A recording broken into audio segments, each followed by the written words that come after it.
자, 오늘은 특별한 주제를 한번 준비해 보았는데요. 2025년 어워즈를 이제 곧 있으면 하게 될 예정인데, 그래서 현재 2025년 개봉 영화들을 좀 많이 보고 있거든요.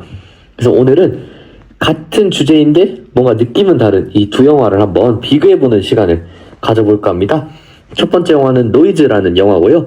두 번째 영화는 넷플릭스 오리지널 영화인 84제곱미터입니다. 이 두 영화를 한번 오늘 비교하면서 분석도 해보는 그러한 시간을 가져보도록 하겠습니다. 이 두 영화 중에서 저는 개인적으로 조금 더 괜찮았다라고 생각하는 것은 이 노이즈라는 영화가 조금 더 괜찮지 않았나라고 생각을 하는 입장입니다. 둘 다 느낌이 비슷하고요. 단점도 비슷한 그러한 영화거든요. 그거를 한번 오늘 좀 파헤쳐보는 시간을 가져볼까 합니다. 우선 이 노이즈라는 영화부터 좀 집중적으로 분석을 한번 해보도록 하겠습니다. 노이즈라는 영화는 동생을 찾기 위한 영화거든요. 동생이 실종되었는데 이 실종된 동생을 찾는 그러한 영화이고요. 그러다가 이제 밑에 집 504호 남자랑 위에 집 704호, 804호 이러한 여러 사람들하고 엮이면서 벌어지는 이야기를 다룬 그러한 영화입니다. 지금 여기 노이즈 포스터에 보이시는 게 504호 남자가 층간소음으로 붙여놓는 그러한 쪽지들이라고 얘기를 할 수 있을 것 같고요.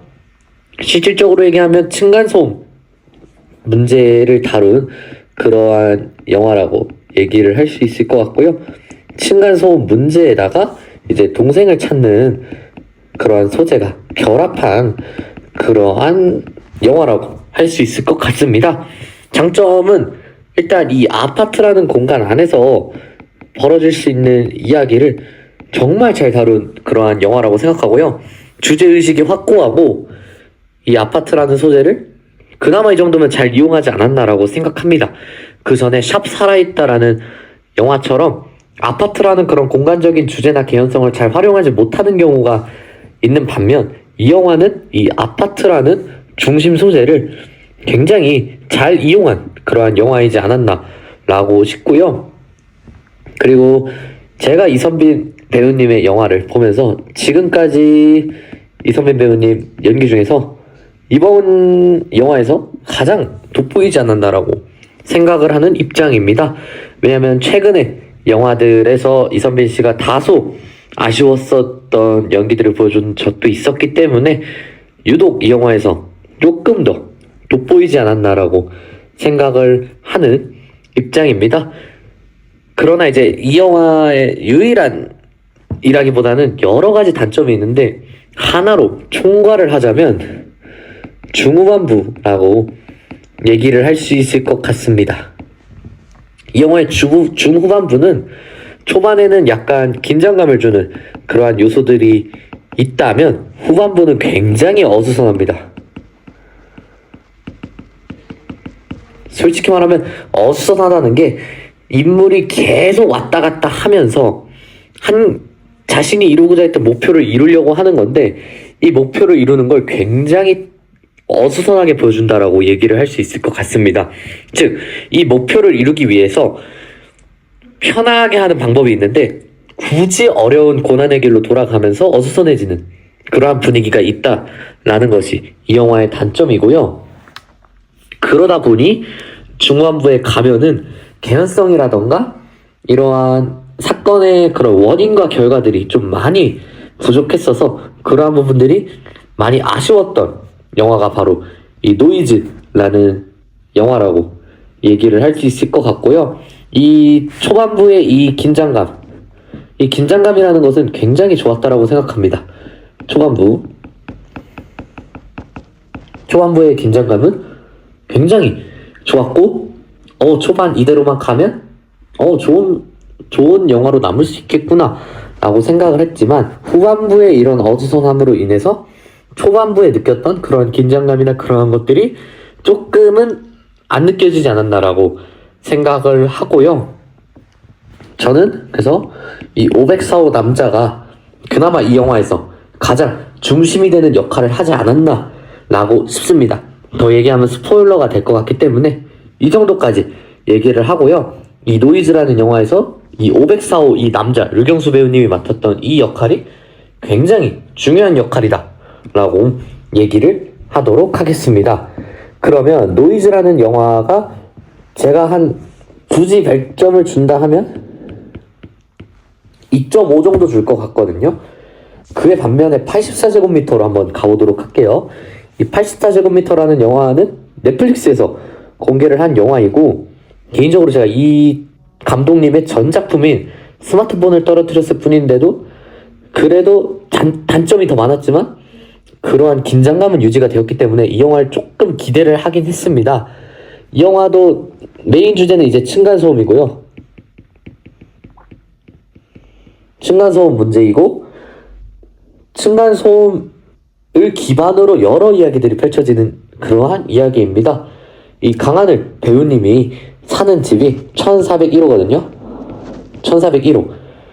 그런데 이제 밑에 집에 컴플레인이 계속 들어오고 위에 집에도 컴플레인이 계속 들어오면서 실질적으로 이 1401호, 즉 얘도 층간소음의 피해자인데 얘가 층간소음의 가해자로 몰리게 되는 그러한 이야기고, 그렇게 되면서 이 강하늘이 맡았던 이 역할이 층간소음 원인하고 자신이 층간소음을 안 했다라는 것을 좀 입증하는 그러한 영화라고 할 수 있을 것 같은데요. 이 영화도 노이즈랑 비슷합니다. 초반에는 그런 긴장감이라던가 초반의 흐름, 이러한 것들은 굉장히 좋았습니다. 초반에 굉장히 잘 갔다라고 얘기를 할 수 있을 것 같고요.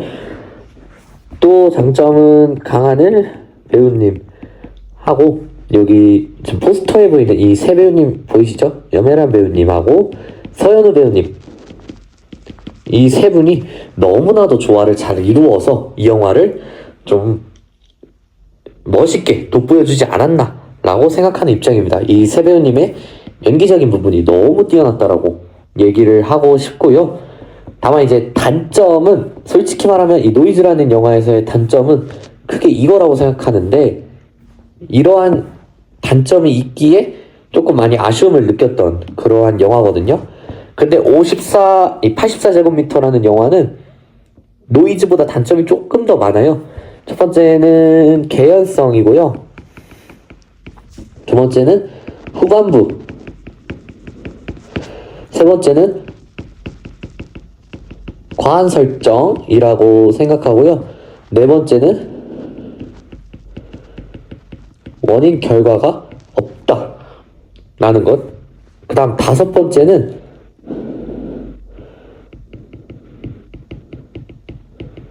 중요한 설명들이 많이 부실했다, 이렇게 얘기를 할 수 있을 것 같습니다.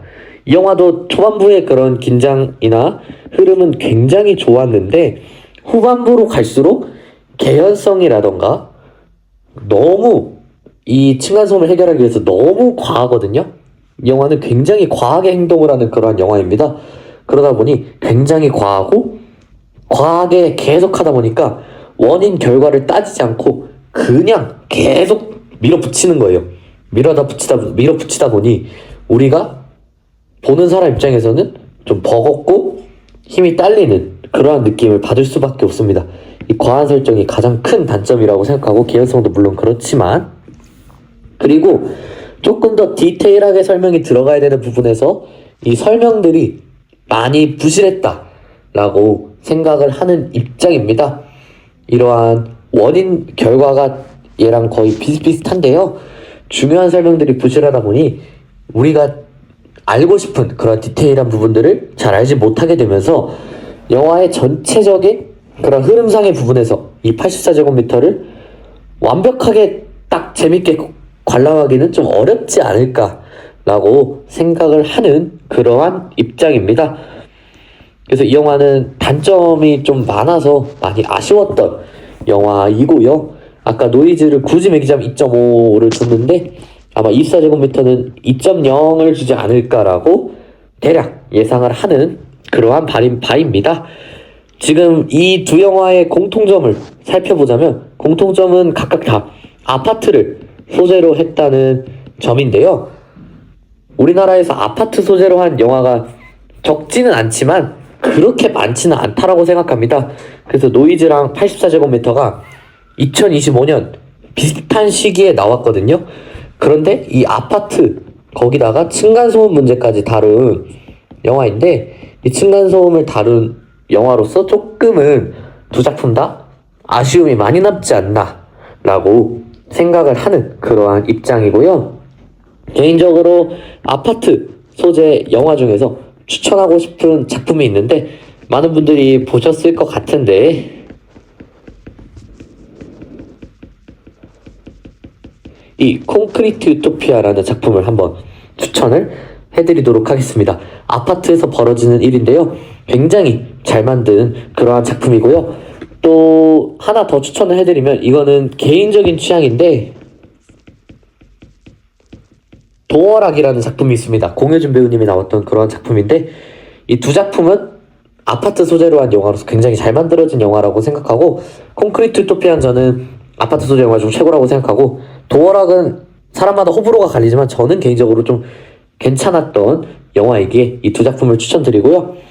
2025년에 나왔던 층간소음 문제 영화 노이즈 84제곱미터를 한번 이렇게 좀 비교를 하면서 장단점이 어떠한 것들이 있는지 좀 알아보는 시간을 가졌는데, 물론 재밌게 보신 분들도 있을 거고 나보다 더 아쉬움이 많이 남았던 사람들도 있을 거라고 생각합니다. 84제곱미터가 특히 더 그럴 거라고 생각하는데요. 여러분들도 여러분만의 보시고 여러분들만의 관점에서 이 두 영화를 판단해 보시는 것도 나쁘지 않을 것 같다라고 생각을 하는 그러한 입장입니다. 이 두 영화는 2025년 어워즈를 나중에 할 때 또 언급을 하면서 비교 한번 더 해보도록 하고요. 오늘 영상은 여기까지입니다.